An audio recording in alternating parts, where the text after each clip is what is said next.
hour. Lots of news to get to. Let's start with that QB change in Cleveland. Go ahead, Adam.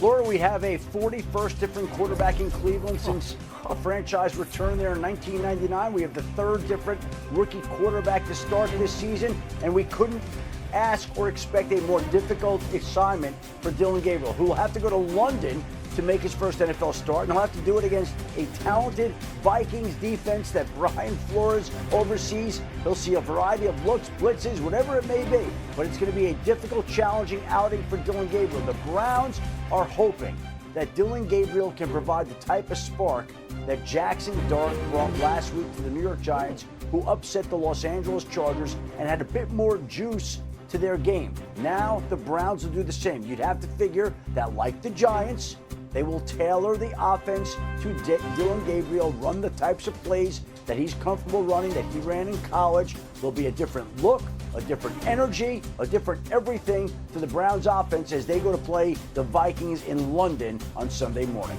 Yeah, not necessarily the defense you would want to go against, but we said that about Jackson Dart too. So new on NFL Live, here's Kevin Stefanski and Dillon Gabriel on the change today. I think you just have to do everything in your power can to get ready for when your number is called. Certainly at the quarterback position, it's different than wide receiver where there's just one guy out there, so there's one rep to go around and you have to do everything in your power. But it's no different than a left tackle making his first start or a defensive tackle making his first start or a safety or what have you. It's it's going to be the first time for Dillon on Sunday, but you try to build off of all your experiences. It's part of my job, to be ready, to be that, sense of hope for everyone to continue to be better and come together and create momentum for each other. So excited for that, but just also extremely focused at doing my job at a high level.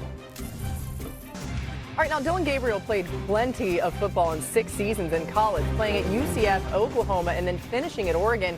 His 63 starts, 189 touchdowns responsible for, are the most by any quarterback in FBS history. The QB carousel continues to go around in Cleveland. As Adam told you, I just want to say this again. Gabriel will be the Browns' 41st different starting quarterback since Cleveland returned to the NFL in 1999. If you're keeping track, that's 11 more than any other franchise. So glad you're with us today. Dan Orlovsky, Andrew Hawkins, Phil Yates. We had a lot to get to. This is a super busy day. Yeah, we got a lot. Well, let's do it then. Dan, does this decision make sense for the Browns right now? As we said, they're facing off against the Vikings defense in London. I would have started in week 1, but here we are week 4, okay? So only thing left to do. 2 things. Number 1, it's recon for this season, from this moment for the rest of the season if you're the Cleveland Browns. Did you find Andy Dalton, a Derek Carr, a Russell Wilson, Dak Prescott? That's really, outside of trying to win a game, that's the only thing that's left. Is Dillon Gabriel a guy for you? I think the second thing is just directly to the field.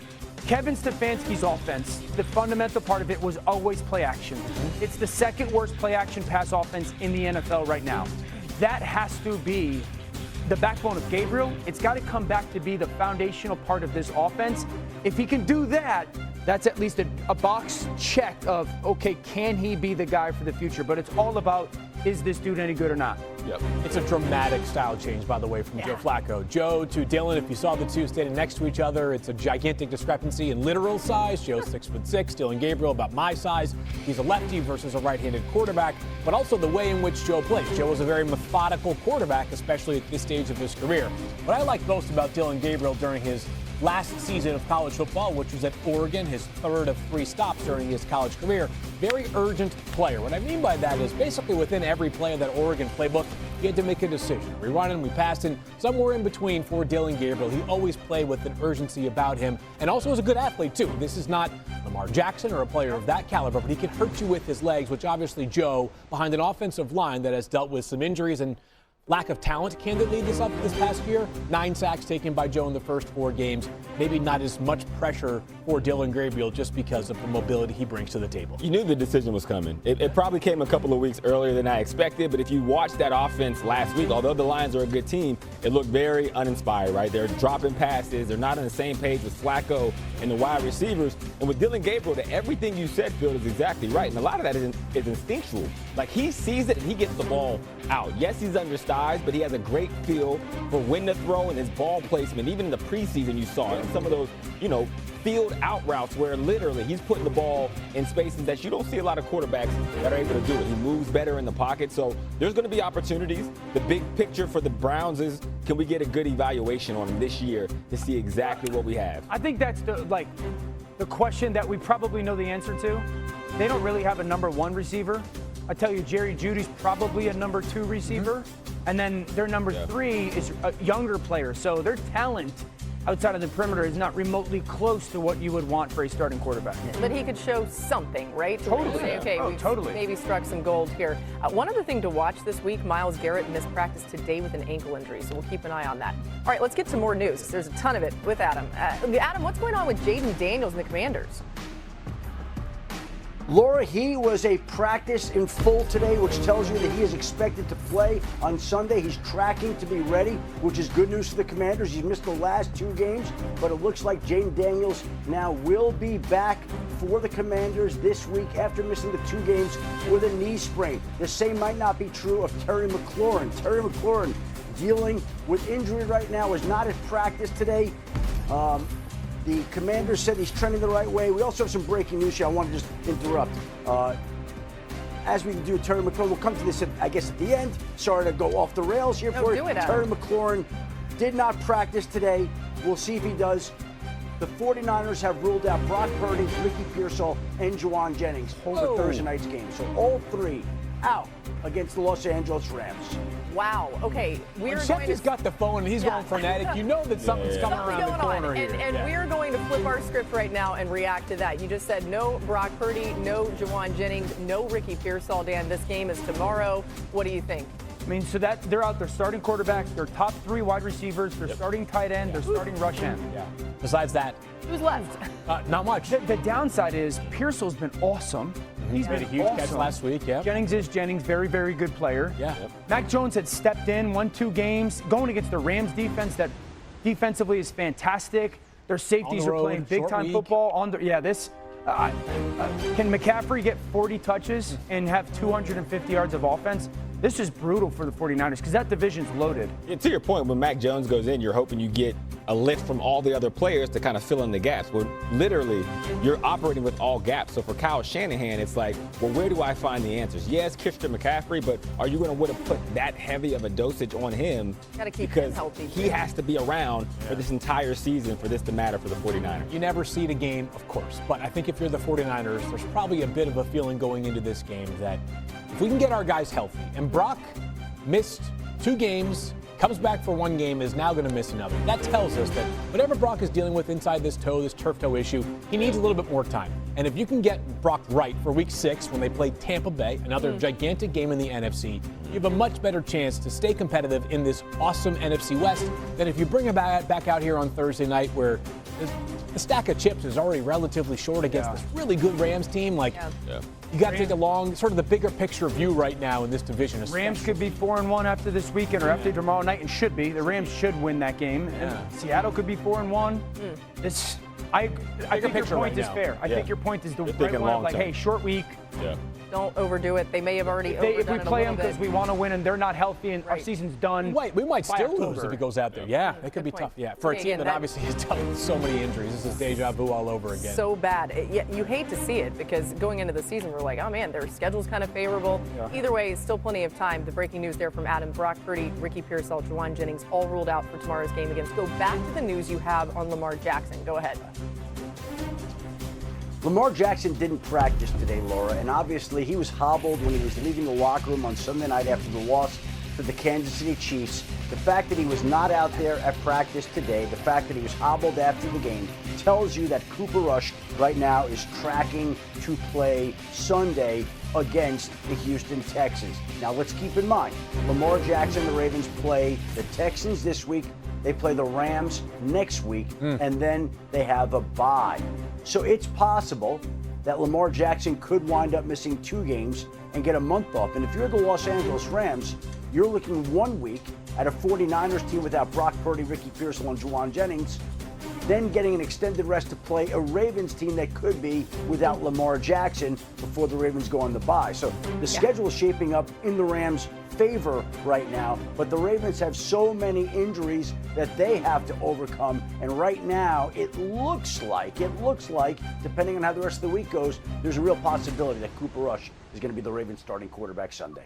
It's so interesting, the storylines in the league, how it can actually just really play into the hand of one team. And right now, these bad injuries, as Adam's pointing out, are playing into the Rams' hand. All right, let's talk about the Ravens, though. Phil, they are facing the Texans this week. How do they adjust the offense if it is Cooper Rush and there, as Adam's kind of alluding to? Oh, by the way, your first test is the #1 scoring defense in the NFL by a full 4 points per game. The Texans defense certainly not the problem down there in Houston right now. Cooper Rush will do something that the Ravens have seen a few times since 2019 when Lamar became their full-time starter. Somebody else filling in for Lamar. The big difference is look at the 4 quarterbacks that have previously stepped in for Lamar Jackson. Snoop Huntley, the most experience out of those guys, and then Robert Griffin III, Josh Johnson, and Anthony Brown. I'm not saying any of those guys are close to the level athlete that Lamar is under center. That being said, they all offer a whole lot more rushing upside than Cooper Rush.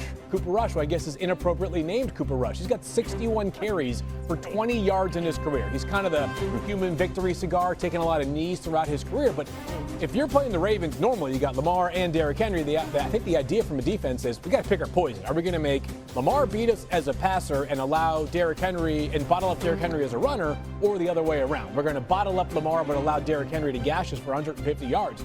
This weekend, if you're D'Amico Ryans and Matt Burke, you're saying to yourself, if we can slow down number 22, we're fine, because if Cooper Rush beats us with his arm, we'll live with that over Derrick Henry going for 225 and 2 touchdowns. Yeah, so far this season through 4 games, the Ravens have lost their identity and they lost their way as an organization, as a football team. They're not physical anymore on either side. And Marcus said something yesterday about Derrick Henry's got to get more carries, and I was like, stop, let's not overreact. Going back to last week's Kansas City game, on 1st and 2nd down, guess how many carries he had over the course of that game on 1st and 2nd down? Last week? Yeah. 6. 12? Oh. Wow. He carried the ball 6 times on 1st and 2nd down. So I think there's a reality where the Ravens have gotten a little pass happy on offense. I love the throw. I love putting the ball in the air. I love being aggressive. But if you look at kind of the carries in comparison to last year and where he is this year, on 1st and 2nd down, that's where you should be feeding him the football and allowing him to have an impact. 6 carries on 1st and 2nd down. Some of that because they were down and they were trying to. They went down and took the lead the first drive of the game. You're right. Hey, but you were saying Swagoo was right? His point was valid. After going back and going 6 carries, if you look at it, the numbers compared to last year as far as touches and whatnot, it's not even close. 2 names, Derrick Henry, Zach Orr. Like, they got to get it figured out. Otherwise, they're not going to have a chance. They got to play the field position game. And if I'm talking to the receivers in the receiver meeting room this week, I'm telling you, hey, you have a lot of time to get open when you have Lamar. That is not the case with Cooper Rush. And actually, he is appropriately named because he gets the ball out of his hands really, really fast. All right. And what that means is, as a receiver, what I'm telling you is you have to hurry, but don't rush. This is going to feel different. Cooper is going to try to get the ball out of his hands. And as an offensive coordinator, what am I doing in the pass game that plays into the style that he likes to play? Getting it to Zay Flowers on the edge, maybe some of that screen game, looking for yak opportunities. Again, you're playing the field position game, protecting the football. It has to go back to the old school Ravens, otherwise you won't have a chance. It's not going to be a barn burner. Yeah, they got to – I think we saw a couple teams recently get a little pass happy. The Chargers, I felt last week, certainly the Ravens fall under that, By the way, we're talking about all these Ravens injuries. If you're keeping track, it's really crazy. These are the guys who did not practice today. Lamar Jackson, Ronnie Stanley, the left tackle, Roquan Smith, who's been dealing with a lot, it seems like, not healthy, Nate Wiggins, Marlon Humphrey, and Patrick Ricard, who we illustrated yesterday. Mina was making the point, and a few of us were, that Patrick Ricard may be who they miss the most. Just changes their offense entirely. A lot more coming your way here on NFL Live. We're just getting started. Hey, Puka Nacua had a standout performance on Sunday. Could he be the best wideout in the league? Well, Dan and Hawk are going to go to the touchscreen, tell you why he just may be. A lot of Rams love in the show today. Plus, Cam Ward didn't hold back on Sunday. They're not playing very well, but Field says there's still plenty Vrabel on the matchup. Coach Vrabel, I got a lot of respect for him, and I know our players have a lot of respect for him as well. So it's going to be a really good coached football team.